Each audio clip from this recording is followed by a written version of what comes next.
kilometriä ennen onnettomuutta. Näin siis loppujen lopuksi. No näinkö nää muka sitä valkoista autoa siinä edessä?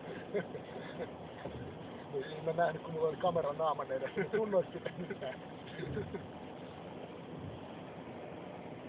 Ja niin tähän ottaa myös ääneen. Ottaa.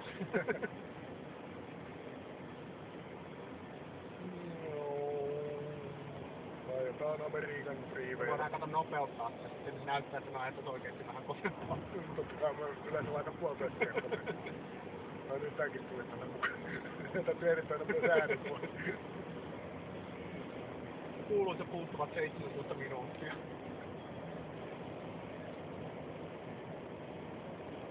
Onko tää nyt sitten Iron Gate vai Cisco Gate? Niin, kyllä. Tämä menee nyt jo Ciscoon.